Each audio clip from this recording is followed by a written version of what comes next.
Jan Vie, tagapagmana Def Rafael ang malamig na hangin mula sa aircon ng malawak na opisina ni Don Rafael Rafay De Leon sa pinakatuktok ng East Tower sa Makati ay tila hindi sapat upang palamigin ang nanginginig niyang mga kamay. Nakapatong sa kanyang mamahaling kamagong na mesa ang isang payak na Manila envelope, ngunit ang bigat na nilalaman nito ay parang pabigat na bakal sa kanyang dibdib. Sa labas ng floor-to-ceiling na bintana, kumikislap ang libu-libong ilaw ng Metro Manila, isang syudad na walang kamalay-malay sa personal na delubyong dala ng sobrang iyon. 3 buwan, halos pabulong na usal ni Rafe, binasag ang katahimikang bumalot sa silid mula nang umalis ang kanyang personal na doktor, si E. Alcaraz. 3 buwan na lang ang natitira sa akin. Ang mga salita ay tila may sariling bigat, nakalutang sa hangin, kasing totoo ng mga mamahaling obra maestra na nakasabit sa dingding ng kanyang opisina. Sa edad na 58, si Don Rafael De Leon ay nagtayo ng isang imperyong kinikilala hindi lang sa Pilipinas, kundi sa buong Timog Silangang Asya. Ang logo ng De Leon Group of Companies, EC, ay tatak ng tagumpay sa iba't ibang industriya, real estate, manufacturing, retail, at pati na rin sa teknolohiya. Ang kanyang yaman ay maaaring ikainggit ng maliliit na bansa, ngunit sa sandaling iyon, lahat ng iyon ay walang halaga. Niluwagan ni Rafi ang kanyang sutlang kurbata at nagsali ng 3 daliri ng 30 anyos na whiskey sa kanyang baso. Ang kulay amber na likido ay sumasalamin sa papalubog na araw nang itaas niya ito sa kanyang labi. Ngunit ang lasa nito ay parang abo. Anong legasiya ang iiwan ko? Tanong niya sa katahimikan ng silid. Ang kanyang boses, nakaraniwang matigas at may otoridad sa mga boardroom, ay tila hungkag maging sa sarili niyang pandinig. Ang kanyang yumaong asawa, si Isabel, ay pumanaw 5 taon na ang nakalilipas dahil sa parehong sakit na ngayon ay dumadapo sa kanya. Hindi sila pinalad magkaanak. Palaging abala sa pagpapalago ng imperyo. Palaging iniisip na may bukas pa, may tamang panahon. Ngayon, wala nang kimamaya. Lumapit si Rafay sa bintana, pinagmamasdan ang maliliit na figura ng mga tao sa ibaba, tila mga langgam na nagmamadali. Ilan kaya sa kanila ang nagmamadaling umuwi sa kani-kanilang pamilya? Ilan ang may naghihintay? Ang isiping iyon ay nagdulot ng isang alon ng matinding kalungkutan. Bumalik ang mga alaala, ang kanyang kabataan sa isang masikip na apartment sa Tondo, ang kanyang ina na may 3 trabaho matapos silang iwan ng kanyang ama. Ang scholarship na naging susi niya palabas sa kahirapan. Ang walang humpay na pag-akyat sa tuktok. Ipinangako niya sa sarili na hindi na siya muling magiging mahina. Hindi na muling mangangailangan ng iba. At nagtagumpay siya. Napakatalino, ngunit napakalungkot na tagumpay. Nag-vibrate ang kanyang telepono. Isa na namang board meeting. Isa na namang posibleng acquisition. Isa na namang bilyon na idaragdag sa mga kwentang malapit nang mapunta sa mga malalayong kamag-anak na ni minsan ay hindi nag-abalang kilalanin siya. Si Don Rafael De Leon, ang hari ng kanyang universo, ay mamamatay ng mag-isa. Ibinaba niya ang hindi nagalaw na inumin at muling inayos ang kurbata. Ang maskara ng walang awang negosyante ay bumalik sa dati nitong lugar habang kinukuha niya ang kanyang mga papeles. Ngunit may nabasag sa loob niya, isang bagay na fundamental. Pumasok siya sa elevator. Tahimik siyang nanumpa. Ang mga natitira niyang araw ay magkakaroon ng kahulugan. Hindi niya lang alam kung paano o ano. Sumara ang pinto ng elevator, isinasara siya mula sa imperyong kanyang binuo at sa kahungkagan na nilalaman nito. Ang charity gala sa isang 5-star hotel sa Bonifacio Global City ay halos hindi na niya makayanan. Inayos ni Rafi ang kanyang bowtie habang ang kanyang driver, si Mang Ben, ay maingat na nagmamaneho sa mga lansangan ng gabi sa Maynila. Ang isip niya ay pabalik-balik sa diagnosis. 3 buwan. Ang mga mapagkunwaring pakikiramay at mapanuring tingin mula sa mga nakaamoy ng kanyang kondisyon ay nagparamdam sa kanya na parang isang kalakal na bumabagsak ang presyo.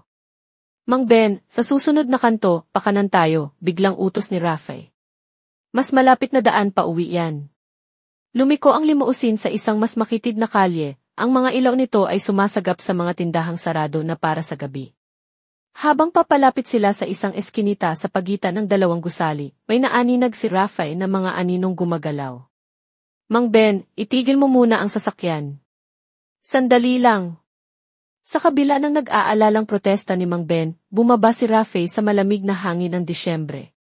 May nabanggit sa forecast na posibleng umulan ng nyebe, isang bihirang pangyayari, pero posible dahil sa pabago-bagong klima, o baka naman hamog lang iyon na dala ng simoy ng Pasko. Dahan-dahan siyang lumapit sa eskinita, ang kanyang sapatos na gawa sa Italianong katad ay tumutunog sa semento. 5 nakayukyok na anyo ang nakita niya. Mga batang lalaki na ginagawang kumot ang mga karton at lumang dyaryo. Ang pinakamatanda ay marahil hindi lalagpas ng 15 anyos, ang pinakabata ay mga 7 o 8. Agad silang nagising, alerto na parang mga hayop na laging handa sa panganib.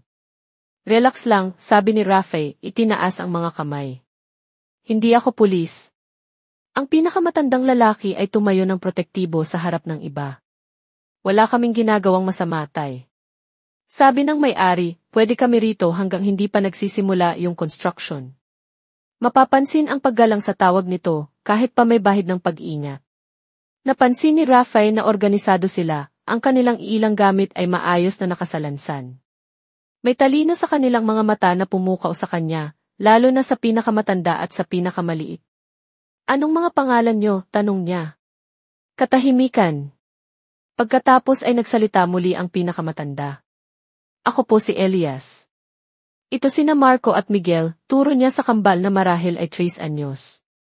Siya si Luis, payat na 11 anyos na may mga kamay na parang pang-artista. At si Danny, yung maliit na iyan na may malalaking mata.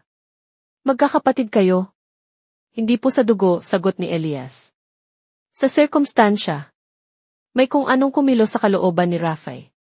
Isang bagay na akala niya ay matagal ng patay. Isang bugso ng damdamin, irasyonal at makapangyarihan, ang humawak sa kanya. Ulan yata mamayang gabi, sabi niya. May lugar ako malapit dito. Mainit na higaan, masarap na pagkain. Agad na lumitaw ang hinala sa kanilang mga mata. Walang kapalit, dagdag ni Rafe. Ngayong gabi lang. Pasko naman, di ba? Nagbulungan ang mga bata habang naghihintay si Rafe. Si Mang Ben ay hindi makapaniwalang nanonood mula sa sasakyan. Sa wakas, tumingala si Elias. Isang gabi lang po. Sama-sama kami. Aalis kami kahit anong oras namin gusto. Sang-ayon.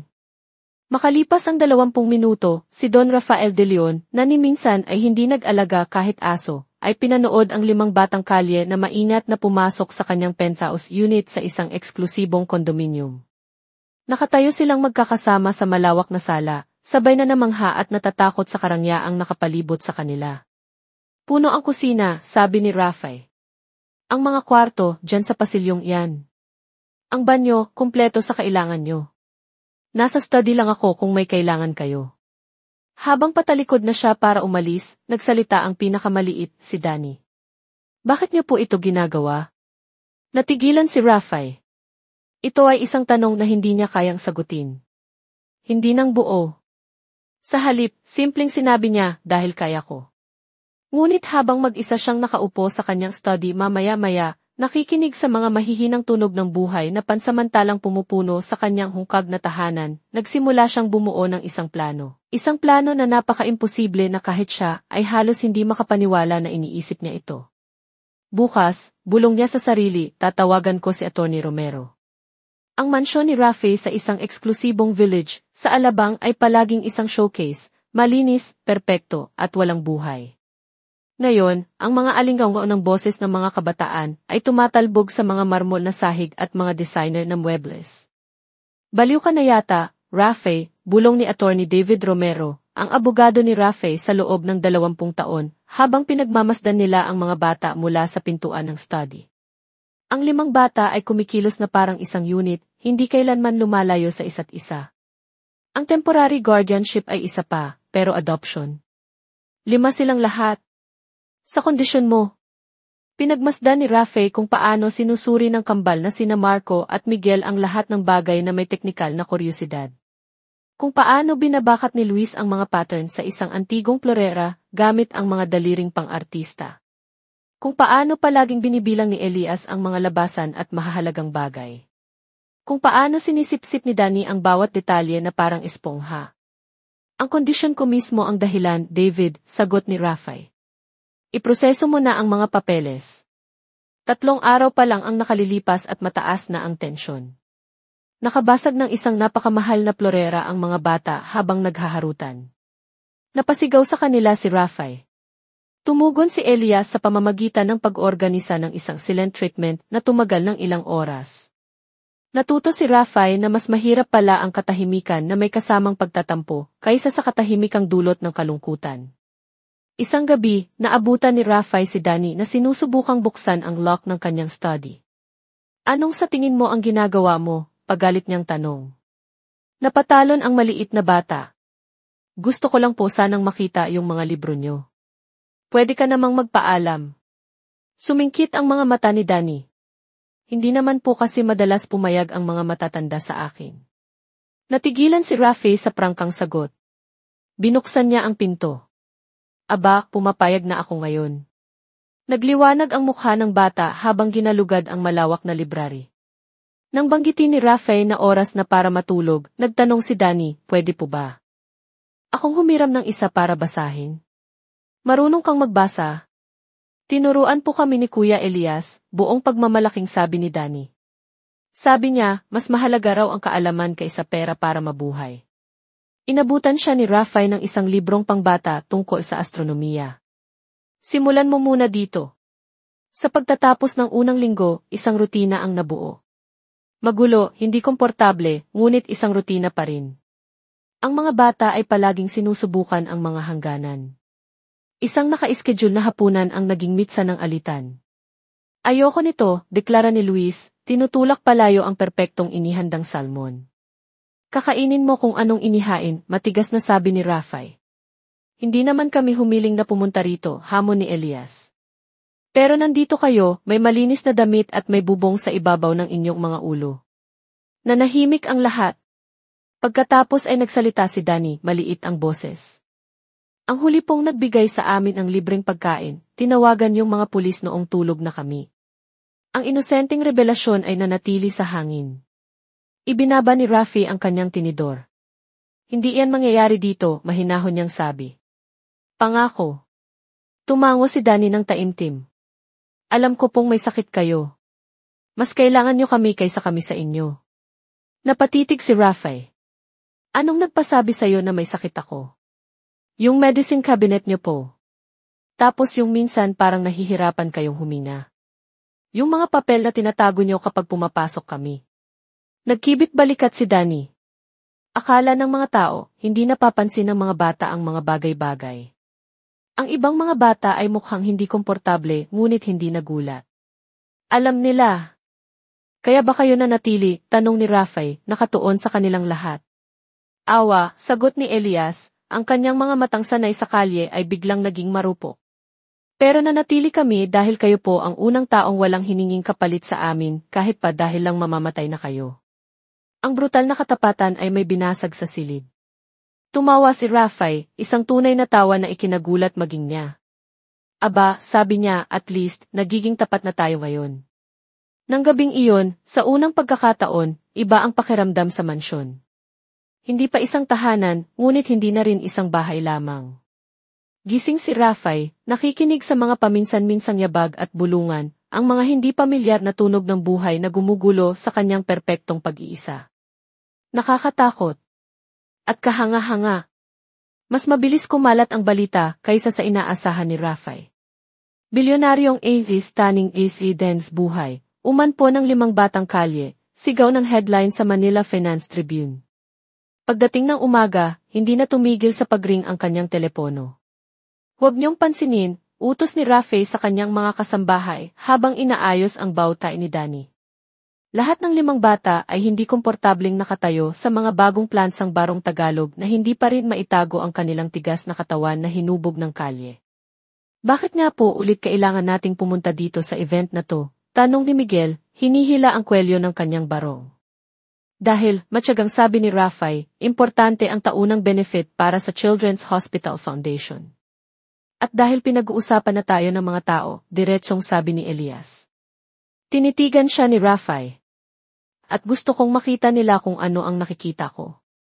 Ang Grand Ballroom ng isang sikat na hotel sa Makati ay kumikinang sa mga elite ng Maynila. Saglit na humina ang mga usapan nang pumasok si Rafe, kasama ang kanyang entourage ng mga bata. Pagkatapos ay nagsimula ang mga bulungan.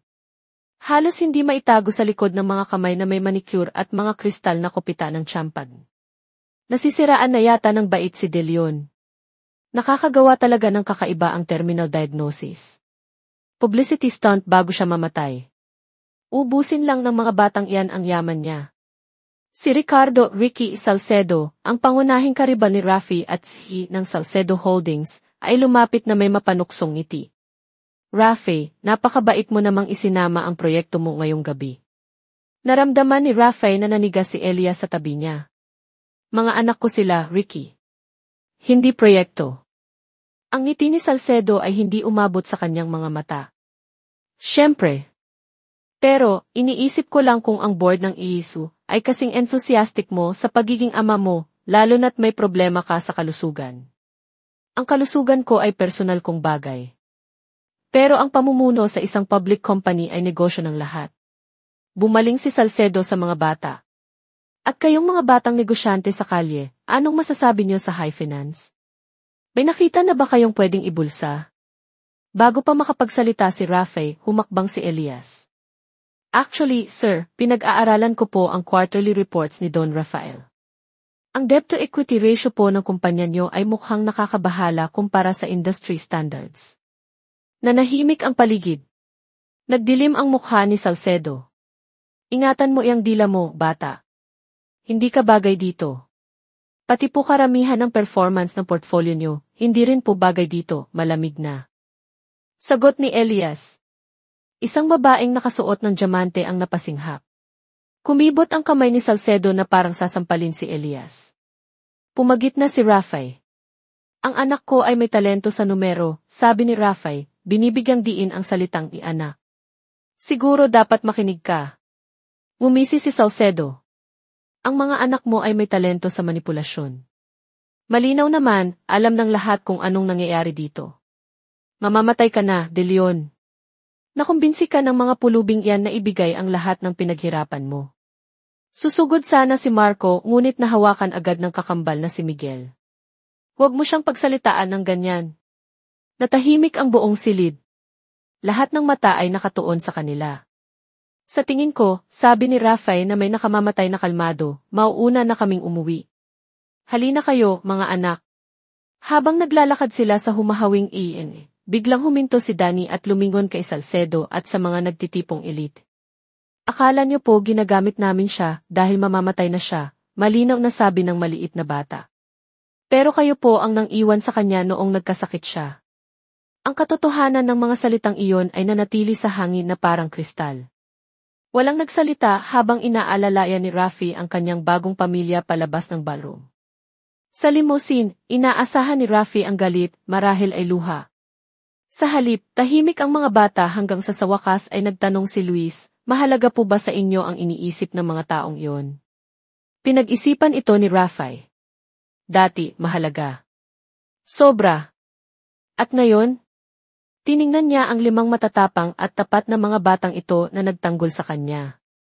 Siya, hindi ang kanyang pera. Ang realisasyon ay tumama sa kanya na parang kidlat. Ngayon, ang mahalaga sa akin ay kung ano ang iniisip niyo. Kayo lahat. Nagkatinginan ang mga bata. Isang tahimik na komunikasyon na kanilang nabuo sa lansangan. Sa wakas, nagsalita si Elias para sa kanilang lahat. Kung ganun po, ang iniisip namin ay tayo laban sa kanila, simpleng sabi niya. At hindi tayo matatalo. Hindi sanay si Don Rafael de Leon sa kabiguan. Ang kahihiyan sa charity gala ay nagpasiklab ng isang bagay sa loob niya. Isang determinasyon na patunayang karapat-dapat sa respeto ang kanyang mga anak, hindi sa pangungutya. Mag-host tayo ng dinner party, anunsyo niya habang nag-aalmusal sila makalipas ang 1 linggo. Ang pinakamaimpluwensyang mga tao sa Maynila ang darating. Nagpalitan ng tingin ang mga bata na may pag-aalinlangan. Bakit po, tanong ni Luis, ang kanyang mga daliring pang-artista ay kinakabahang inaayos ang kanyang mga kubyertos. Malinaw naman pong ayaw nila sa atin. Dahil, paliwanag ni Rafe, sa mundong ito, ang respeto ay pinaghihirapan. Minsan, sa pamamagitan ng pagpapatunay na mali sila. Ang sumunod na 2 linggo ay ginawang training ground ang mansyon. Kinuha ni Rafe ang pinakamahusay na etiquette coach sa lungsod, isang striktang babae na nagngangalang Ames Evangeline Evangi Reyes, na pumasok sa kanilang buhay na may military precision. Tuwid ang likod, Danny. Kutsilyo sa kanan, Miguel. Hindi inaabot ang asin, Marco, hinihingi ito. Tiniis ng mga bata ang walang katapusang mga aralin sa tamang pagkain, paksa ng usapan, at social niceties. Nagpraktis sila ng mga pagpapakilala at kinabisa ang background ng mga inaasahang bisita. Nagpatahi si Rafe ng mga custom-made na barong para sa bawat isa sa kanila, pinapanood ng may di inaasahang pagmamalaki habang unti-unti silang nagbabago, kahit sa panlabas lang. Kalokohan to, bulong ni Elias habang nasa huling rehearsal sila, inaayos ang kanyang cufflinks. Hinding-hindi nila tayo tatanggapin. Hindi ito tungkol sa pagtanggap, sagot ni Rafe, nagulat sa sarili niyang realisasyon. Ito ay tungkol sa dignidad. Tungkol sa pagpapakita sa kanila na nababagay kayo kahit saan nyo piliing mapunta. Dumating ang gabi ng dinner party. Kumikinang ang mansyon. Ang mga pambihirang ayos ng bulaklak ay palamuti sa bawat mesa. Ang sikat na chef na kanilang kinuha ay naghanda ng 7 kurso na pagkain na hahanga maging sa pinakamapiling panlasa. Dumating ang 7:00, pagkatapos ay 7:30. Pagsapit ng 8:00, 6 na mag-asawa pa lang ang dumating mula sa 30 imbitasyon. Agad na nakilala ni Rafe ang kalkuladong insulto. Baka traffic lang po, sir, mungkahin ng kanyang mayordoma, si Aling Nena, ngunit may awa sa kanyang mga mata. Ang ilang dumalo ay ipinahalata ang kanilang pagkamuhi. Humihinto ang usapan kapag lumalapit ang mga bata. Ang mga tanong ay idinidirekta kay Rafe na parabang invisible ang kanyang mga anak. Nang aksidenteng matabig ni Luis ang isang baso ng tubig, halos hindi maitago ang mga hagikikan. Ang breaking point ay dumating. Habang nagde-desert, si Doña Victoria Consonji, asawa ng isang kilalang hedge fund manager, ay aksidenteng natapunan ng red wine ang bagong barong ni Luis. Ay, naku, sabi niya nang walang bakas ng pagsisisi. Ang clumsy ko naman. Pero, sayang lang talaga ang magagandang tela sa mga hindi sanay gumamit. Nakita ni Rafe ang sakit na dumaan sa mukha ni Luis, bago ito tinakpan ng bata ng sanay na pagkawalang bahala ng isang taong bihasa sa kalupitan. Bago pa siya makialam, narinig niya ang asawa ni Doña Victoria na kausap ang isa pang bisita. Ang Deaf Charity Project ni De Leon ay talagang isang palabas, ano? Iniisip ko kung gaano katagal bago ubusin ng mga batang kalye na yan ang pera niya kapag wala na siya. Tila nagyelo ang silid. Tumingin si Rafe sa paligid, sa mga mapangutyang mukha, sa halos hindi maitagong paghamak. Pagkatapos ay natagpuan ng kanyang mga mata ang kanyang mga anak, 5 bata na desperadong sinusubukang maging kung ano ang gusto ng iba, upang makamit ang isang lugar na hindi dapat nila ipinaglaban. May kung anong bagay sa loob ni Don Rafael de Leon, ang walang awang negosyante na dumurog sa mga kakumpetensya ng walang pagsisisi, ang nabasag at muling nabuo bilang isang bagay na mas matibay. Tumayo siya, tinatapik ang kanyang baso para makuha ang atensyon. Gusto ko kayong pasalamatan lahat sa pagdating ninyo ngayong gabi, sabi niya, matatag ang boses. Ang inyong presensya ay naging edukasyonal para sa aking mga anak at para sa akin. Nagpalitan ng naguguluhang tingin ang mga nasa mesa. Nakikita nyo, inimbitahan ko kayo dito dahil akala ko kailangan ko ang inyong aprobasyon. Nakailangan ito ng mga anak ko. Ipinatong ni Rafe ang kamay sa balikat ni Danny. Nagkamali ako. Ngayong gabi, ipinakita niyo sa akin na ang ilan sa pinakamagagarang kasuotan sa Maynila ay nagtatakip sa pinakaaba ng mga karakter. Umalingaw-ngaw ang mga singhap sa silid. Tapos na ang hapunan na ito, anunsyo ni Rafe. Si Mang Ben na ang maghahatid sa inyo palabas. Matapos umalis ang mga natigilang bisita, ang 6 na De Leon ay naupo sa katahimikan sa napakalaking hapagkainan. Nabigo po ba tayo? Tanong ni Danny sa maliit na boses. Tiningnan ni Rafe ang kanilang mga bigong mukha at naramdaman ang isang matinding pagkaprotektibo na hindi pa niya naranasan dati. Hindi matigas niyang sabi. Sila ang nabigo. Nabigo silang makita kung ano ang nakikita ko. Ano po yon? Tanong ni Miguel. Naging malambot ngunit tiyak ang boses ni Rafael. 5 pambihirang mga bata na nakaligtas sa pambihirang mga sirkumstansya. Nakarapat-dapat sa pambihirang mga oportunidad. Huminto siya.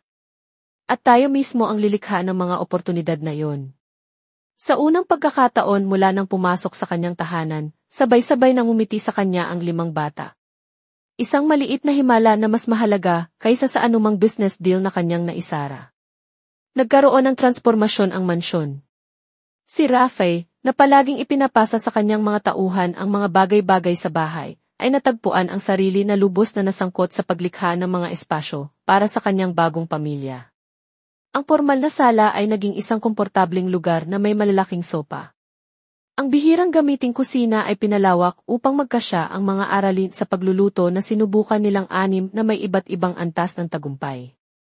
Pangatlong beses na nating napaandar, yung smoke alarm, tawa ni Marco habang pinapahanginan nila ang kusina matapos ang isang partikular na ambisyosong pagtatangka sa lasagna. Kilala na tayo ng bumbero sa pangalan ngayon, dagdag ni Miguel, pinupunasan ang sarsa sa kanyang mukha. Maging si Rafi ay sumali sa tawanan, isang tunog na nagiging mas karaniwan na sa bahay na dating kilala lamang sa katahimikan. Habang lumilipas ang mga linggo, napansin ni Rafi ang natatanging interes ng bawat bata na mas malinaw na lumilitaw. Isang tahimik na hapon sa kanyang study, naobserbahan niya si Elias na taimtim na sinusuri ang mga financial reports. Naiintindihan mo iyan? Tanong ni Rafi, tunay na nagulat. Tumango si Elias nang hindi tumitingin. Mas madaling intindihin ang numero, tay. Yung mga tao, hindi.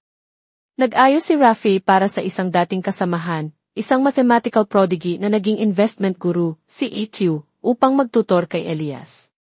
Ang galing ng bata ay ikinagulat nilang dalawa. Ipinakita ng kambal ang kanilang pagkahumaling sa teknolohiya nang mahuli sila ni Rafael na binabaklas at muling binubuo ang kanyang reserbang laptop. Kaya po naming ibalik yan, sabay nilang sigaw. Inaasahan ko yan, sagot ni Rafael, pagkatapos ay idinagdag. May engineering lab sa East Wing. Sa inyo na yun ngayon. Ang talento ni Luis sa sining ay lumitaw sa pamamagitan ng mga doodle na ginagawang obra ang mga scrap paper. Kumuha si Rafael ng isang kilalang pintor, si Maestro Antonio, upang magmentor sa kanya, pinapanood ng may pagmamalaki habang lumalaki ang kumpiyansa ni Luis sa bawat sketch. Para kay Danny, ang bunso, ito ay mga libro, lalo na ang agham at medisina. Natagpuan siya ni Rafi isang gabi na napapaligiran ng mga medical texts mula sa library. Nabasa mo to? Tanong ni Rafael, dinampot ang isang komplikadong aklat sa anatomy. Karamihan po, sagot ni Danny. Ang katawan po ay parang makina. Kung naiintindihan mo, ang mga piyesa, maaayos mo kung anong sira. Tumaas ang kilay ni Rafael. Ganon ba? Seryosong tumango ang bata. Tulad niyo po. Sira kayo pero baka hindi habang buhay. Ang inosenteng komento ay tumama ng husto kay Rafael. Habang lumalala ang kanyang kalusugan, ang pagod ay nagiging mas paulit-ulit, ang sakit ay nangangailangan ng mas malakas na gamot. Nagsimula na siyang maghanda para sa hindi maiiwasan. Ang kanyang mga abogado ay pinatibay na ang adopsyon at in-update ang kanyang huling habilin, sinisigurado na ang mga bata ay aalagaan. Ngunit tinanggap na niya ang kanyang kapalaran hanggang ngayon. Nang gabing iyon, tumawag si Rafael sa mga espesyalista sa buong mundo. Pagsapit ng umaga, isang pangkat na mga tutor ang nabuo, hindi lamang sa akademya, kundi sa bawat partikular na interes ng mga bata. Ang mansyon ay umugong sa bagong enerhiya habang nililikha ang mga learning spaces at inaayos ang mga schedule. Bakit niyo po ginagawa lahat ng ito? Tanong ni Elias isang gabi, natagpuan si Rafael na sinusuri ang kanilang mga plano sa edukasyon sa kabila ng halatang pagod. Pinag-isipan ni Rafi ang tanong. 3 buwan na ang nakalipas, wala siyang maisasagot.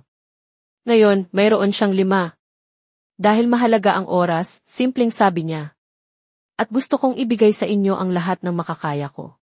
Ang hindi niya sinabi, ang hindi niya kayang aminin, ay kung paano ginising ng 5 batang kalye na ito ang isang bagay na akala niya ay namatay na kasama ng kanyang asawa. Pag-asa. Layunin. Ang marupok na paniniwala na marahil ay natagpuan niya ang isang bagay na karapat-dapat ipaglaban. Nang gabing iyon, hindi makatulog si Rafael dahil sa sakit. Nagtungo siya sa kusina para kumuha ng tubig at gamot, ngunit natigilan siya sa narinig na mahihinang boses mula sa library. 3:00 ng umaga, dapat ay tulog na ang 5 bata. Tahimik siyang lumapit sa bahagyang bukas na pinto, handa ng pagalitan sila sa paglabag sa curfew. Ang nakita niya sa halip ay magpapabago ng lahat. Nakatayo si Rafael ng tahimik sa may pintuan, tumataas ang inis dahil sa sirang curfew. Madilim ang library, ngunit nakikita niya ang 5 bata na nakayukyok sa malaking mesa na gawa sa oak, napapaligiran ng mga salansa ng libro at papel. Mga medical journal, financial reports, at komplikadong mga diagram ang nakakalat sa bawat sulok. Hahakbang na sana siya pasulong, handa ng pagalitan sila, nang pigilan siya ng maliit na boses ni Danny. Kailangang baguhin ang treatment protocol. Mas maganda ang response ng type ng cancer niya sa kombinasyong ito. Itinuro ng bata ang isang komplikadong medical chart na nakilala ni Rafael mula sa opisina ng sarili niyang oncologist.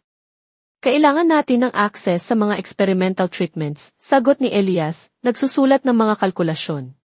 Kailangan niya ng pera. Malaking pera.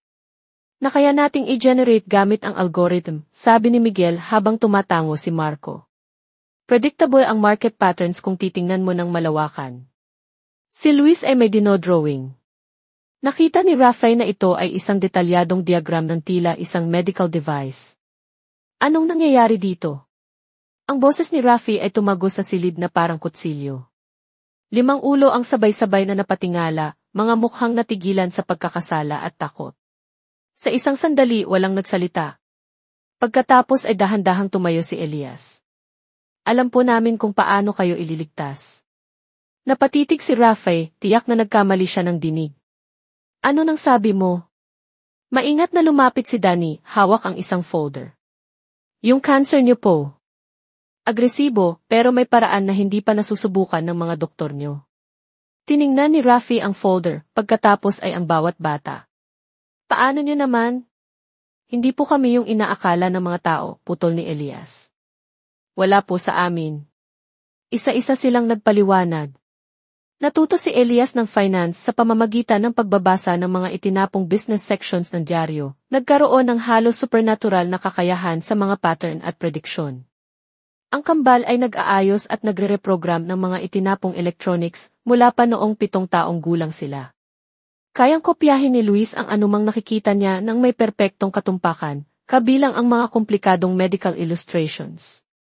At si Danny, ang bunso, ay gumugol ng maraming oras sa mga waiting room ng ospital, nagbabasa ng mga medical texts, habang naghihintay sa libreng klinika na gamutin ang anumang sakit na dumadapo sa kanila sa lansangan. Natagpuan po namin ang isa't isa dahil iba kami, paliwanag ni Elias. Ang mga batang tulad namin ay hindi nabubuhay ng mag-isa. Napaupo si Rafael sa isang silya. Kaya kilala niyo na ako noon pa? Noong natagpuan niyo kami sa eskinita, nakilala po namin kayo, aminado si Elias. De Leon Group. Nasa business section po ang litrato niyo noong isang araw. Pinlano niyo to. Naramdaman ni Rafi ang isang nakakadurog na alon ng pagkadismaya. Lahat ng ito ay isang kalkulasyon. Hinawakan ng maliit na kamay ni Danny ang kanyang kamay. Hindi po. Hindi po namin plinano na mahanap niyo kami. Pero noong nangyari yon nag-atubili ang bata.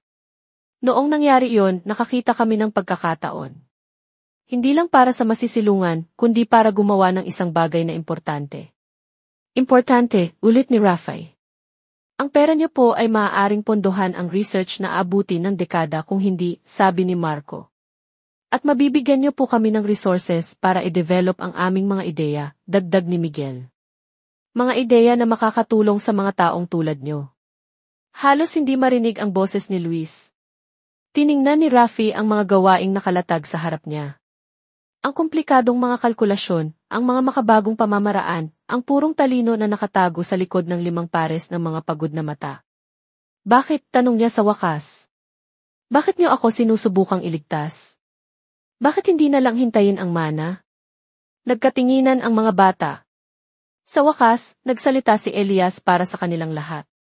Dahil kayo po ang unang taong tumingin sa amin at nakakita ng isang bagay na karapat-dapat alagaan. Ang simpleng sagot ay may binasag sa dibdib ni Rafael. Ang mga batang ito, ang mga henyo, kalkulado, at sugatang mga batang ito, ay nagpaplanong iligtas siya habang siya ay nagpaplanong mamatay.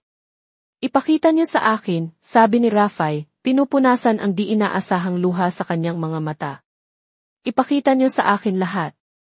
Habang sumisikat ang araw sa Maynila, 6 na figura ang nanatiling nakayukyok sa mesa ng library. Ang kanilang mga anino ay nagsasama-sama habang sila ay nagpaplano laban sa mismong kamatayan.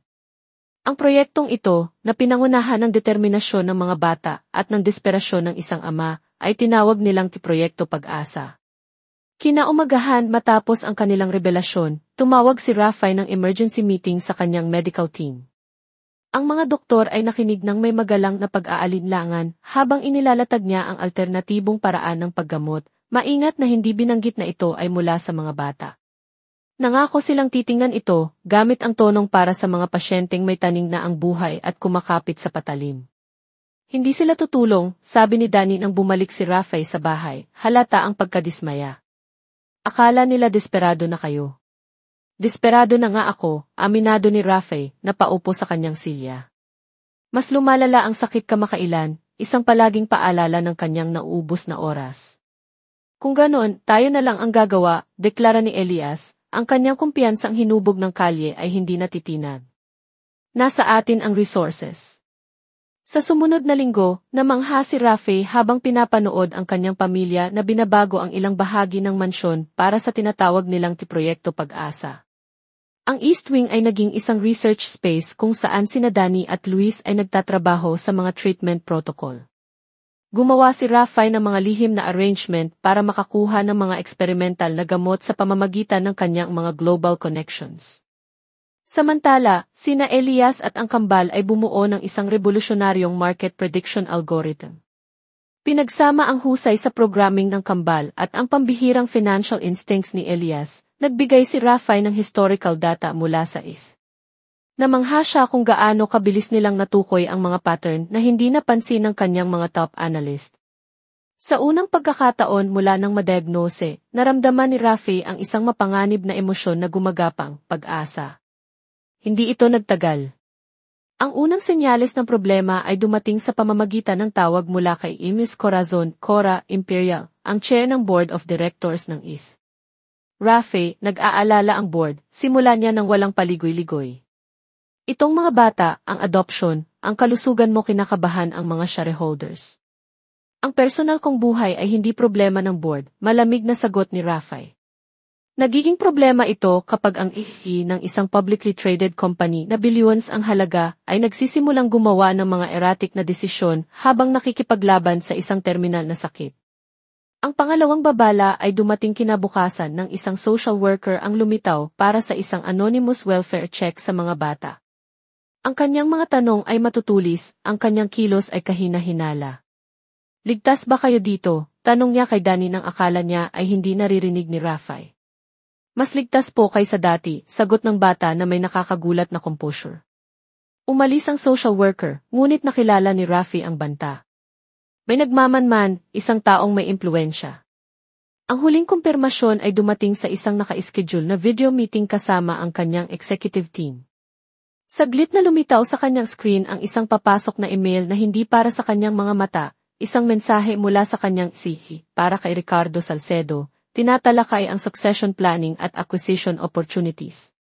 Pinaliligiran na nila tayo na parang mga buitre, sabi ni Rafai sa mga bata ng gabing iyon. Si Salcedo ay nagpaplano ng hostile takeover sa sandaling ituring akong incapacitated. O patay na, prangkang dagdag ni Elias. Tumango si Rafai ng mailungkot. Matagal na niyang gusto ang ihis. Ngayon, iniisip niyang abot kamay na niya. Nagkatinginan ang kambal. Sinuri po namin ang system namin, sabi ni Marco. May sumusubok na i-access ang security network ng mansyon at ang inyong private servers. Sopistikadong mga pagtatangka, dagdag ni Miguel. Tumunog ang telepono ni Rafai. Ang kanyang head of security. Sir, may hindi pangkaraniwang aktibidad sa paligid ng inyong tirahan. Mga surveillance vehicles, hindi pulis.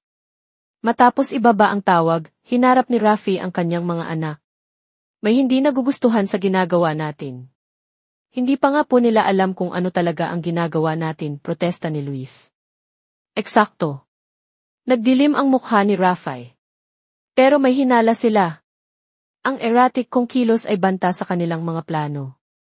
Nang gabing iyon, nagpatawag si Rafael ng family council sa secured na library. Ang 5 bata ay taimtim na nakinig habang inilalatag niya ang mga nagbabadyang panganib. Nakikipaglaban tayo sa iba't ibang larangan ngayon, paliwanag niya. Una, ang kalusugan ko na siyang sentral na laban. Pangalawa, corporate governance. Susubukan nilang tanggalin ako bilang sasabihing wala ako sa tamang pag-iisip. Pangatlo, ang adoption mismo. Kukwestiyonin nila ang aking kapasidad bilang guardian. At pang-apat, patuloy ni Elias, ang algorithm. Kung malaman nila kung ano ang dinedevelop natin. Tumango si Rafael. Maaari nitong baguhin ang market prediction. Bilyones ang halaga. Nanakawin nila iyon, sabay na sabi ng kambal. O sisirain, dagdag ni Luis. Si Danny, na tahimik na nakikinig, ay sa wakas nagsalita. Kailangan po nating maghiwa-hiwalay para manalo. Lahat ng mata ay napunta sa bunso. Anong ibig mong sabihin? Tanong ni Rafael. Tinuruan niyo po kami tungkol sa strategy, paliwanag ni Danny. Kapag outnumbered, lumikha ng kalituhan sa mga kaaway. Isang mabagal na ngiti ang gumuhit sa mukha ni Rafael. Hatiin ang kanilang atensyon. Hayaan silang mag-away-away. Nakuha ni Elias, ang kanyang isip na hinasa sa kalye ay mabilis na tumatakbo. Nabuo ang plano habang lumalalim ang gabi. Ang 6 na dilyon, isang pamilyang nabuo sa desperasyon, ngunit ngayon ay pinagbuklod ng isang bagay na mas matibay, ay nagplano ng kanilang depensa. Maglulunsad si Rafael ng isang napaka-public na charitable initiative, ililihis ang atensyon mula sa kanilang pribadong gawain. Kasabay nito, sa pamamagitan ng maingat na pagtatanim ng impormasyon, pag-aaway nila si Salcedo laban sa iba pang potensyal na corporate raiders, lilikha ng kalituhan sa hanay ng mga mandaragit. Pinakamahalaga, bibilisan nila ang key proyekto Pag-asa. Ang experimental treatment ni Danny ay magsisimula agad, habang sina Elias at ang kambal ay magde-deploy ng mga maagang bersyon ng kanilang algorithm upang makalikom ng kapital na kailangan para sa mas malawak na research. Mapanganib ito, babala ni Rafael. Para sa ating lahat. Ito na ang huli niyong pagkakataon para umalis. Maaari kong ayusin ang ligtas at komportableng buhay para sa inyo, anuman ang mangyari sa akin. Nagkatinginan ang mga bata, ang tahimik na komunikasyong iyon na minsan ay hindi pa rin siya kasali. Pagkatapos, isa-isa, inilagay nila ang kanilang mga kamay sa mesa.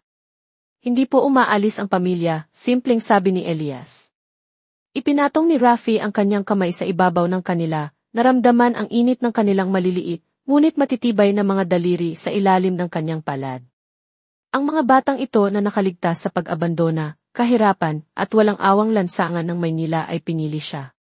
Isang mamamatay na tao na hindi kailanman naunawaan ang tunay na halaga ng koneksyon hanggang ngayon. Kung ganon, lalaban tayo, sabi niya, matatag ang boses sa kabila ng emosyong nagbabantang bumaha sa kanya. Sama-sama. Walang sinuman sa kanila ang nakapansin sa maliit na pulang ilaw na kumikislap sa pribadong telepono ni Rafael na nagpapahiwatig na may nakikinig sa bawat salita. Dumating ang umaga na may bagong diwa ng layunin. Ang mansyon ni Rafael, na dating isang palabas ng yaman, ngunit walang buhay, ay naging sentro ng lihim na aktibidad. Ang basement level, na dati ay ginagamit lamang para sa imbakan at mga mechanical system, ay naging nerve center ng opisyal na nilang tinatawag na Proyekto Pag-asa. Security Protocol Alpha Engaged, anunsyo ni Miguel, ang kanyang mga daliri ay lumilipad sa keyboard. Mga sistema ng mansyon, isolated na sa external networks. Cellular dampening fields active, dagdag ni Marco. Walang signal papasok o palabas maliban sa ating secured channels. Pinanood sila ni Rafael ng maihalong pagmamalaki at pagkamangha. Ang kambal ay lumikha ng isang teknolohikal na kuta sa paligid ng mansyon sa loob lamang ng 3 araw gamit ang mga component na inorder sa pamamagitan ng iba't ibang shell companies upang maiwasan ang detection. Ang physical security, upgraded na rin po, ulat ni Elias. Sinuri ko at pinalitan ang kalahati ng security team ng mga taong walang koneksyon sa inyong corporate structure. At ang treatment, tanong ni Rafael, bumaling kina Danny at Luis. Inilatag ni Danny ang detalyadong mga medical chart. Magsisimula na po ang Phase 1 ngayon. Ang modified protocol ay atake sa mga cancer cells habang pinapanatili ang immune function. Tumingala siya na may mga matang masyadong maraming alam para sa kanyang edad. Mas lalala po ang pakiramdam niyo bago kayo gumaling. Nagtitiwala ako sa inyo, simpleng sabi ni Rafi. Ginawang treatment space ni Luis ang isang bihirang gamiting sunroom. Ang natural na liwanag ay bumuhos sa silid kung saan nakatayo ngayon ang isang medical bed na papaligiran ng mga kagamitan na mukhang pamilyar at kakaibang modified. Ang delivery system po ay customized, paliwanag ni Luis, itinuturo ang kanyang masalimuot na mga diagram. Ang standard protocols ay nagsasayang ng gamot sa malusog na tissue. Ito po, sa apektadong areas lang ang target. Humiga si Rafi sa kama, itinaas ang manggas para sa unang infusion. Habang inihahanda ni Danny ang gamot ng may precision na hahanga sa sinumang nurse, pinagnilayan ni Rafi ang kabalintunaan ng paglalagay ng kanyang buhay sa mga kamay ng isang bata na dapat ay naglalaro ng mga laruan sa halip na nagkakalibrate ng cancer treatments. Handa na po, tanong ni Danny. Tumango si Rafi, naramdaman ang malamig na likido na pumapasok sa kanyang mga ugat. Habang sumasailalim ako sa treatment, si Elias ang kakatawan sa akin sa opisina. Hindi pwedeng tumutol ang board sa pagmimentor ko sa aking anak sa negosyo. Ang treatment ay brutal. Sa sumunod na 3 araw, si Rafi ay palipat-lipat sa pagitan ng malay at kawalan ng malay. Ang kanyang katawan ay nakikipagdigmaan sa cancer at sa agresibong therapy. Ang mga bata ay nagpapalitan sa kanyang tabi, minomonitor ang kanyang vitals at ina-adjust ang mga gamot. Sa gitna ng ulap ng sakit at gamot, narinig ni Rafi ang kanilang mga boses. Minsan ay nagtatalo tungkol sa mga treatment parameters, minsan ay nagbabasa ng financial reports ng malakas, minsan ay simpleng kinakausap siya tungkol sa kanilang mga pag-asa at takot. Sa ika-4 na araw, nagising si Rafi na natagpuan ang 5 bata na tulog sa iba't ibang hindi komportableng posisyon sa paligid ng kanyang silid. Sa kabila ng kanyang kahinaan, napangiti siya. Kailan pa naging sentro ng kanyang mundo ang mga batang ito na hinubog ng lansangan? Habang nagtatapos ang unang yugto ng treatment, bumilis ang financial aspect ng key proyekto Pag-asa. Si Elias ay araw-araw na pumapasok sa isip, sumisip-sip ng impormasyon na parang espongha habang lihim na nangangalap ng intelligence tungkol sa mga plano ni Salcedo na takeover. Nilalapitan niya po ang mga key shareholders, ulat ni Elias sa kanilang gabi-gabing strategy session. Nag-aalok ng premium buyouts na conditional sa board reorganization. Translation, tanggalin ako, sabi ni Rafi, mahina pa rin ngunit malinaw ang isip. Samantala, ang AI algorithm ay higit pa sa inaasahan ang performance, buong pagmamalaking anunsyo ni Marco. Nakapag-generate na kami ng 18% return sa test portfolio sa loob lang ng 10 araw. Ipinakita ni Miguel ang komplikadong mga graph sa kanilang secure server. Gumagana po ang pattern detection. Nakikita natin ang market shifts bago pa mangyari. Gaano katagal bago natin ma-deploy ng full scale? Tanong ni Rafi. 2 linggo po, sabay na sabi ng kambal. Baka mas maikli pa. Nang gabing iyon, habang sinusuri ni Rafi ang kanilang progreso mula sa kanyang kama, nakarinig siya ng mahinang katok.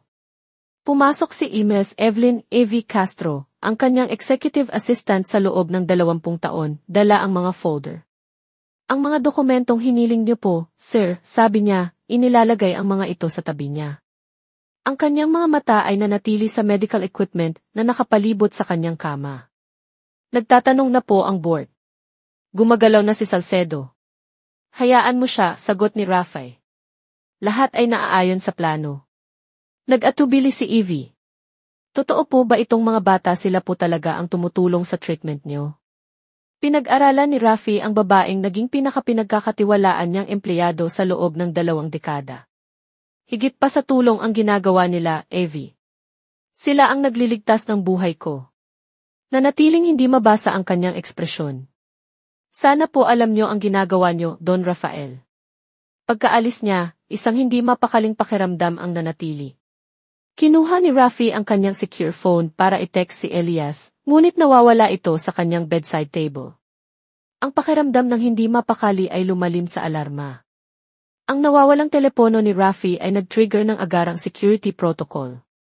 Inactivate ng kambal ang tracking systems habang in-interview ni Elias ang bawat staff member na may access sa treatment room. Wala po, ulat ni Elias, halata ang frustrasyon sa kanyang boses. Ang tracking, nasa loob pa rin ng mansyon pero nahalughog. Na po namin lahat. Baka nagmamalfunction, tanong ni Rafay, mahina pa rin mula sa kanyang treatment. Hindi po nagmamalfunction ang tech namin, may kumpiyansang sabi ni Marco. Ang sagot ay dumating kinaumagahan. Si Luis, na nagmumonitor sa modified security cameras ng mansyon, ay pumasok ng nagmamadali sa silid ni Rafay. Kailangan niyo pong makita to, sabi niya, inilalagay ang isang tablet sa mga kamay ni Rafay. Ang footage ay nagpakita kay Evie Castro na pumapasok sa silid ni Rafay habang ito'y tulog.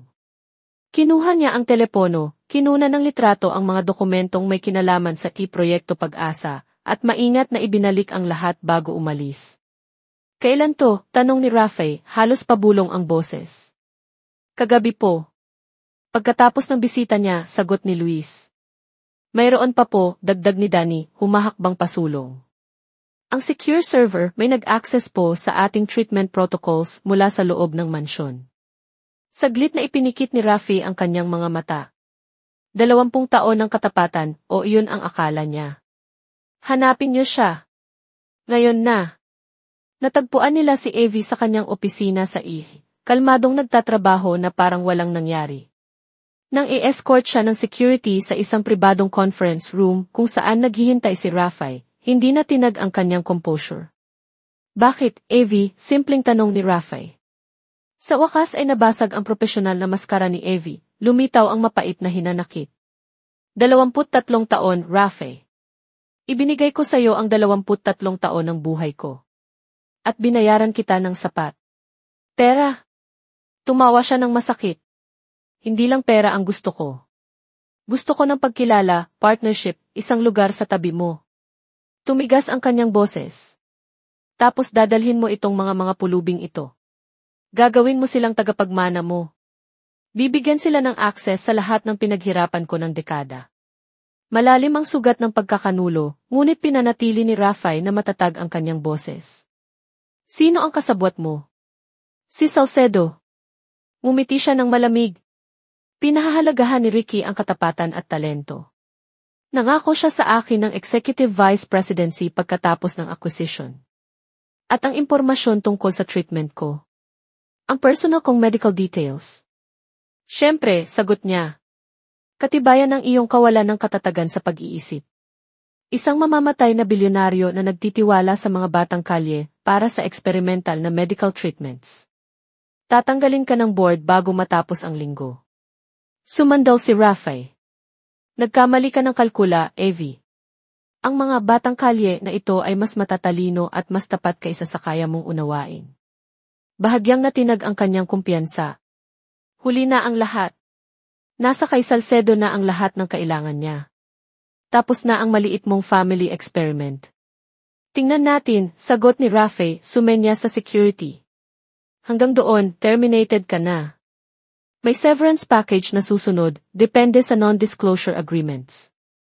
Pagka-escort sa kanya palabas, bumalik si Rafay sa bahay at natagpuan ang mga bata na nagpapatupad ng containment protocols.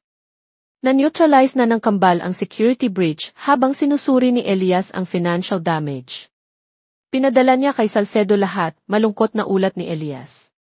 Ang treatment protocols, mga maagang disenyo ng algorithm, ang ating security setup. Gaano kalala? Tanong ni Rafay. Sapat na po, sabi ni Danny. Komprometido na ang timeline ng treatment. Kailangan nating bilisan lahat. Tiningnan ni Rafay ang kanilang mga nag-aalalang mukha. Mga bata na dapat ay naglalaro ng sports o video games, hindi nakikipaglaban sa corporate espionage at terminal na sakit. Sa isang sandali, gumapang ang pag-aalinlangan. Nagiging makasarili ba siya? Hinihila sila sa kanyang mga laban? Na para bang nabasa ang kanyang iniisip, nagsalita si Luis. Huwag niyo na pong isiping sumuko. Alam po namin ang mga panganib, matigas na dagdag ni Elias. At mas malala pa po rito ang naranasan namin sa kalye, sabi ni Marco.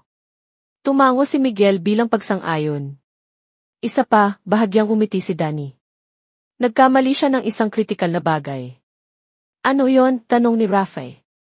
Ninakaw niya po ang hindi kumpletong data. Gumagawa po kami ng mga decoy protocols habang hiwalay naming dinedevelop ang tunay na treatment. Sa unang pagkakataon mula nang matuklasan ang pagkakanulo, naramdaman ni Rafe ang isang kislap ng pag-asa na bumalik. Ang mga pambihirang batang ito ay patuloy siyang ginugulat. Kung ganon, deklara niya, gantihan natin sila. Kinaumagahan matapos ang pagkakanulo ni Evie, bumagsak si Don Rafael de Leon. Ang experimental treatment, kasama ng stress at ng kanyang nanghihina ng estado, ay naging sobra na para sa kanya. Tumawag ng mga paramedic, ngunit iginiit ng mga bata ang isang pribadong medical facility sa halip na pampublikong ospital, isa kung saan mapapanatili nila ang seguridad at maipagpapatuloy ang kanilang modified protocols. Sir, mariin ko pong ipinapayo na huwag ituloy ito, argumento ng personal na doktor ni Rafe, si Ilse Alcaraz, habang inaayos siya sa isang pribadong wing ng isang eksklusibong medical center sa FU Lux East. Gumagana po ang mga hindi konbensyonal na treatments na ito, sabat ni Danny, hawak ang pinakabagong blood work ni Rafe. Ang cancer markers, bumaba ng 18% sa loob ng 10 araw. Napatitig ang doktor sa maliit na bata nang hindi makapaniwala. Imposible yan. Mahirap pong paniwalaan, pero hindi imposible, pagtatama ni Danny. Dahil pansamantalang incapacitated si Rafe, ipinatupad ng mga bata ang kanilang contingency plan. Si Elias ang namuno, hinarap ang krisis ng may kapanahunan na higit pa sa kanyang 15 anyos. Kailangan nating hatiin ang mga responsibilidad, sabi niya sa kanyang mga kapatid sa silid ni Rafe sa ospital. Ako ang hahawak sa at pipigilan si Salcedo. Marco at Miguel, I secure ang ating digital infrastructure. Luis, I manage ang public perception. Danny, mag-focus ka ng buo sa treatment ni Rafe. Bawat bata ay ibinuhos ang sarili sa kanilang itinalagang papel. Si Elias, nakasuot ng custom-made na suit na hindi pa rin maitago ang kanyang pinagmulang kalye, ay pumasok sa executive floor ng East. Ang mga board member na nagpaplanong tanggalin si Rafe ay natagpuan ang kanilang sarili na kaharap ang isang teenager na may pambihirang pag-unawa sa kanilang negosyo at sa mga legal na proteksyon na inilagay ni Rafe. Binigyan po ako ni Don Rafael ng limited power of attorney habang siya ay nagpapagaling, anunsyo ni Elias, inilapag ang mga kahanga-hangang legal na dokumento sa mesa. Anumang pagtatangkang tanggalin siya bilang isisi ay magti-trigger ng agarang litigasyon at pag-freeze sa lahat ng executive stock options. Samantala, ang kambal ay nagtrabaho ng walang tigil upang patatagin ang kanilang digital defenses, habang sabay na pinipino ang market prediction algorithm. Natuklasan nilang ang pagkakanulo ni Evie ay may hindi inaasahang magandang dulot. Ang technical team ni Salcedo ay nakatuon ngayon sa pagde-decipher ng decoy algorithm, nagsasayang ng mahalagang resources. Si Luis, gamit ang kanyang talento sa sining, ay lumikha ng isang maingat na binuong public narrative. Kasama ang AEC team ni Rafe, naglabas siya ng mga strategic updates tungkol sa routine treatments ni Rafe at sa patuloy na mentorship nito sa kanyang remarkable adopted sons. Ang mga litratong nagpapakita sa mga bata na bumibisita sa mga children's shelters at lumalahok sa community outreach ay nagdulot ng isang alon ng positibong coverage na kumontra sa kampanya ng chismis ni Salcedo tungkol sa kakayahan ni Rafe. Si Danny ay halos hindi umalis sa tabi ni Rafe. Kapag hindi ina-adjust ang treatment protocols, nagbabasa siya ng mga medical journal at lihim na kumukonsulta sa mga espesyalista sa buong mundo na maingat na sinuri at binayaran ng malaki para sa kanilang confidentiality. Ang pambihirang medical intuition ng bata, kasama ng walang hangganang determinasyon, ay nagsimulang magbunga ng mga resulta na kahit ang mga skeptical na medical staff ay hindi maikakaila. Isang linggo sa ospital, nagmulat ng mata si Rafe at natagpuan ang 5 bata na tulog sa kanyang silid, napapaligiran ng mga laptop, papel, at kalahating kain na pagkain. Sa kabila ng kanyang kahinaan, napangiti siya. Ito pala ang itsura ng pamilya. Magulo, tapat, walang humpay sa harap ng mga hamon. Progress report, paos niyang bulong. Agad na nagising si Danny. Rafe. Ang markers niyo po, bumaba na ng 30% ngayon. Mas epektibo po ang modified protocol kaysa inaasahan. Ang iba ay gumalaw, kita ang ginhawa sa kanilang mga pagod na mukha. At si Salcedo, tanong ni Rafe. Humakbang si Elias. Nakakontain po sa ngayon. Gumagawa siya ng mga hakbang pero nasasagot natin ang bawat isa. Hati po ang board. Ang algorithm. Nagpalitan ng tingin ang kambal na may pagmamalaki. Fully operational na po, anunsyo ni Marco. Nakapag-generate na kami ng sapat na kapital para pondohan ang treatment nyo ng maraming taon kung kinakailangan. At ang public opinion, bumaling si Rafi kay Luis. Nagbabago na po pabor sa atin, ulat ni Luis. Ang inyong mga community initiatives ay nagkakaroon ng traksyon. Kino-question na ng mga tao ang motibo ni Salcedo. Pinag-aralan ni Rafi ang kanilang mga mukha. Ang mga batang ito na naging dahilan niya para lumaban, ang kanyang legasya, ang kanyang pamilya. Napakagaling ng ginawa niyo. Mas mahusay pa kaysa sa kaya ko. Natuto po kami sa pinakamahusay, simpleng sagot ni Elias. Habang nagsisimula ang mabagal na paggaling ni Rafi, isang bagong determinasyon ang kumapit sa kanya. Hindi na lang ito tungkol sa pagliligtas sa kanyang sakit o pagprotekta sa kanyang kumpanya. Ito ay tungkol sa pagpapatunay na ang pamilya, kahit pa nabuo sa hindi inaasahang mga sirkumstansya, ay kayang malampasan ang anumang unos. 2 linggo matapos ma-ospital si Rafi, habang lumalakas siya araw-araw, nagsimulang manginig ang mga financial market sa buong mundo.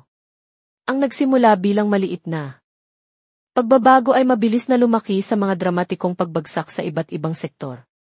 Nangyayari po eksakto tulad ng prediksyon ng algorithm, paliwanag ni Elias. Inilalatag ang mga chart sa kama ni Rafi sa pribadong medical suite. Isang perfect storm ng mga overvalued na tech stocks, kahinaan sa energy sector, at instability sa banking. Pinag-aralan ni Rafi ang data, humanga sa precision ng predictive model ng kambal. At ang ating mga posisyon. Protektado po, kumpirma ni Miguel. Inilipat natin ang mga asset sa ligtas na lugar 72 oras na ang nakalipas. Si Salcedo, tanong ni Rafi. Napangiwi si Marco. Lantad po ng husto. Sobrang leveraged siya sa eksaktong maling mga sektor. Ang Philippine Stock Exchange ay nasa kaguluhan. Ang mga financial network ay nagbo-broadcast ng mga eksena ng panik habang pinapanood ng mga investor ang pagkaubos ng kanilang yaman. Ang mga opisina ng Ihisu ay naging isang isla ng kakaibang kalmado sa gitna ng bagyo.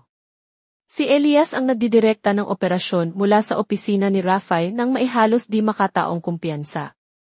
Juvenile Wizard of Sefi, tawag sa kanya ng isang financial program, habang nakukunan ng kamera ang teenager na nakikipagpulong sa mga bihasang executive na 3 beses ang edad niya.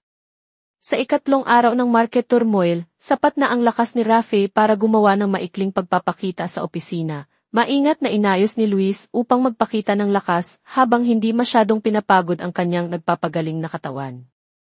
Ang Salcedo Holdings po ay humihiling ng emergency meeting, imporma sa kanya ng bago niyang assistant. Si Amy Salcedo mismo po ang gustong makipag-usap. Nagkatinginan sina Rafi at Elias. Ay schedule mo bukas.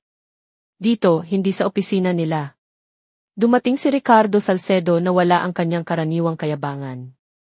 Ang kanyang mamahaling suite ay hindi maitago ang stress ng mga gabing walang tulog at dumaraming pagkalugi.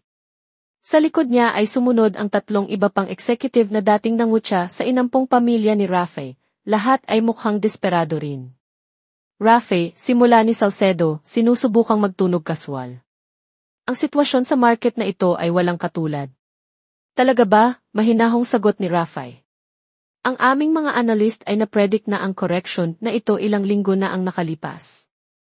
Namilipit si Salcedo sa salitang key correction, isang malaking understatement para sa tinatawag na crash na sumisira sa kanyang kumpanya. Kailangan nating pag-usapan ang isang mutually beneficial arrangement, patuloy ni Salcedo. Isang emergency capital infusion. Isang partnership marahil? Partnership, ulit ni Elias nang hindi makapaniwala. Matapos niyong subukang mag-hostile takeover. Matapos niyong gumamit ng ninakaw na impormasyon. Nagdilim ang mukha ni Salcedo sa pagsagot ng isang teenager, ngunit pinanatili ng desperasyon na sibil ang kanyang tono. Negosyo ay negosyo. Lahat tayo ay gumagawa ng agresibong hakbang minsan. Sumandal si Rafi. Hayaan mong maintindihan ko. Gusto mong iligtas ko ang kumpanya ng taong sumubok sirain ang akin. Naginamit ang sakit ko bilang leverage. Na tinawag ang mga anak ko na pulubi. Hindi makaka-recover ang market ng ilang buwan, desperadong sabat ng isa sa mga executive. Pagdating noon, insolvent na kami. Libu-libong trabaho ang mawawala, mga retirement funds maubos. Bumaling si Rafi kay Elias. Ano ang prediksyon ng ating algorithm para sa mga kumpanyang nagpapatupad ng tamang risk management at ethical governance? Hindi nag-atubili si Elias. Recovery sa loob ng 8 linggo. Potensyal para sa makabuluhang paglago sa tamang mga sektor sa pagtatapos ng quarter. Ang katahimikan sa silid ay nakakabingi. Sa wakas, tumayo si Rafi. Mga Ginoo, pag-iisipan ko ang tulong sa isang kondisyon. Sabihin mo, mabilis na sabi ni Salcedo. Ngumiti si Rafi. Ang mga anak ko ang magpapaliwanag ng mga termino. Iminumungkahi kong makinig kayo ng mabuti. Habang lumalabas si Rafi para uminom ng naka-schedule na gamot na iginiit ni Danny na hindi pwedeng maantala, narinig niya si Elias na nagsisimulang maglatag ng mga kondisyon na magbabago sa financial landscape ng Maynila at sa buhay ng hindi mabilang na mga kabataang mahihirap sa buong lungsod. Ang kabalintunaan ay hindi nawala kay Rafi. Ang mga charity case inabatang kalye ang nagdidikta ngayon ng kapalaran ng mismong mga elite na nangutya sa kanila. At ginagawa nila ito hindi nang may paghihiganti, kundi nang may pananaw. Ang mga termino ay inilatag ng may precision na humanga maging kay Rafi. Si Elias, sa suporta ng kanyang mga kapatid, ay bumuo ng mga kondisyon na higit pa sa simpleng financial bailouts. 50% ng mga board seats sa bawat nailigtas na kumpanya ay dapat ilaan sa mga individual na may karanasan sa social services o edukasyon, paliwanag ni Elias sa mga nagtipong executive kinabukasan. Minimum na 30% ng taunang kita ay pupunduhan ang mga programa para sa at-risk youth. Imposible, sigaw ni Salcedo. Ang aming mga shareholders, hinding-hindi. Ang shareholders niyo po ay kasalukuyang nawawala ng lahat, diretsong putol ni Miguel. Ito ay nag-aalok sa kanila ng recovery. Nagpatuloy si Marco, bawat kumpanya ay magtatatag ng mga apprenticeship programs na nag-aalok ng daan patungo sa trabaho para sa mga kabataan mula sa mga disadvantaged backgrounds at full college scholarships para sa mga kwalipikadong aplikante. Dinagdag ni Luis, at ang mga programa ay dapat magsama ng sining at kultura para sa holistic development. Si Danny, ang bunso, ang huling nagsalita. Dagdag pa po, pondo para sa medical research na nakatuon sa mga treatment para sa mga tradisyonal na underfunded na sakit na nakakaapekto sa mga vulnerable populations. Ang mga executive ay mukhang natulala sa komprehensibong mga kahilingan na nagmumula sa mga batang minsan nilang binaliwala.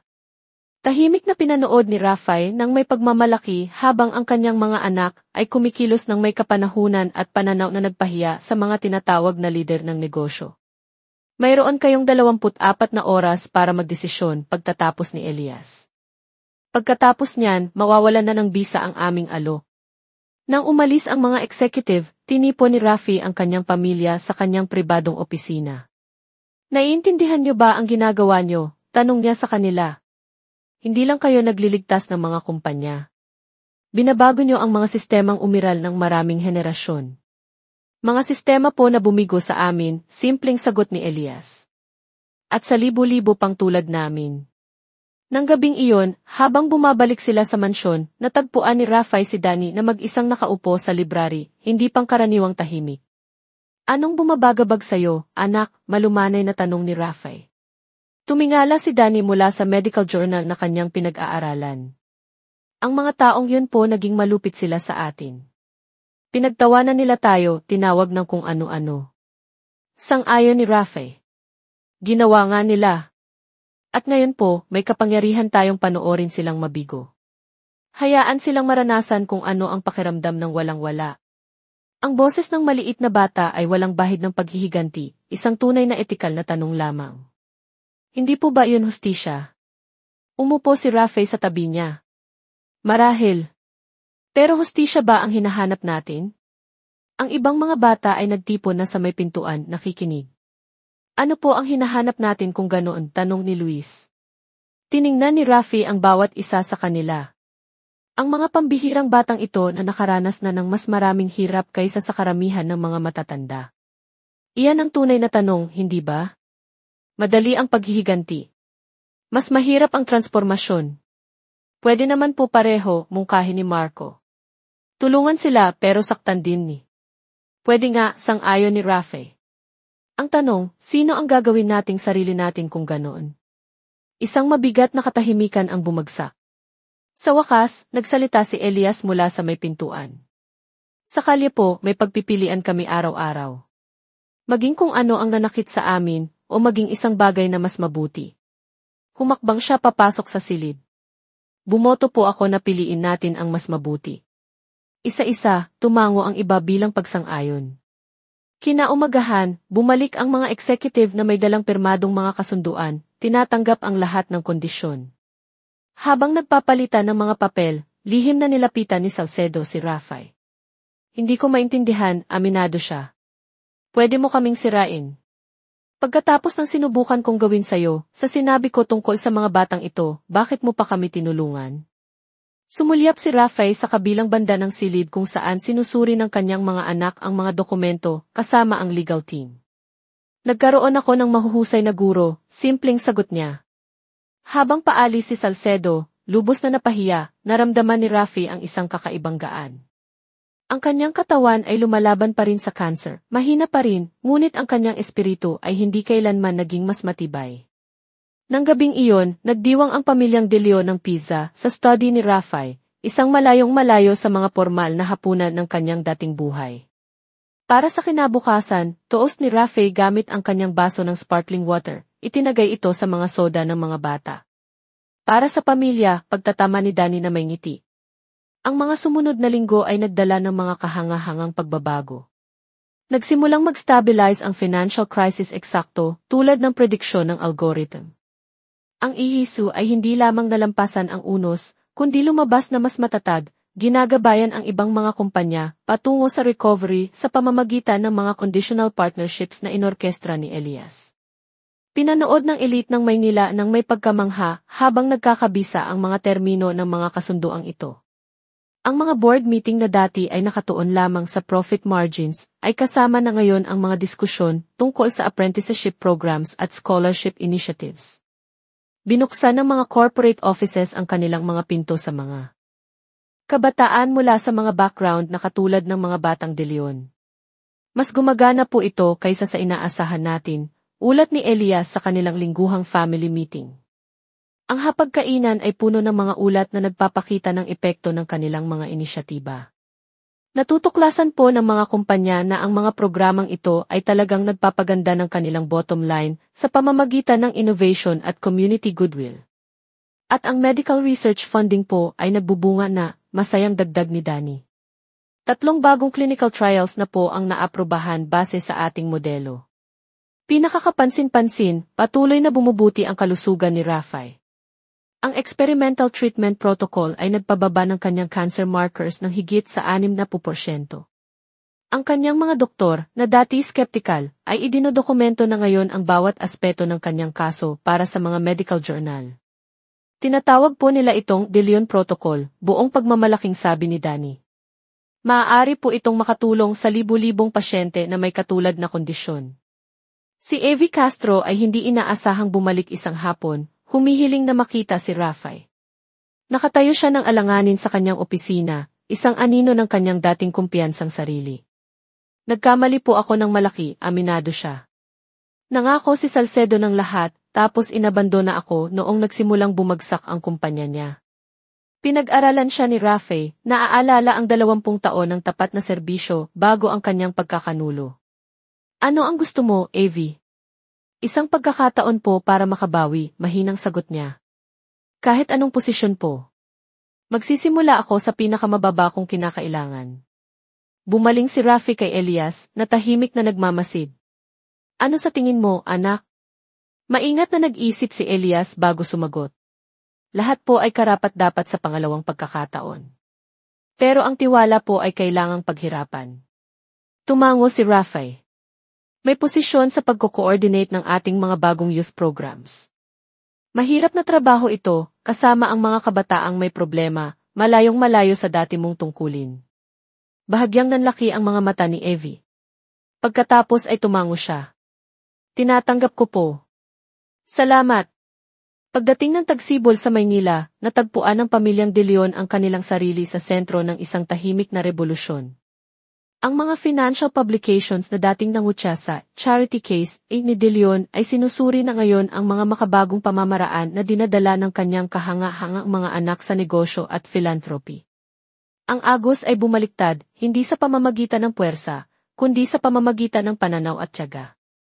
Isang taon mula sa araw na natanggap ni Don Rafael De Leon ang kanyang terminal diagnosis, nakatayo siya sa podyum ng bagong tatag na De Leon Foundation for Young Innovators.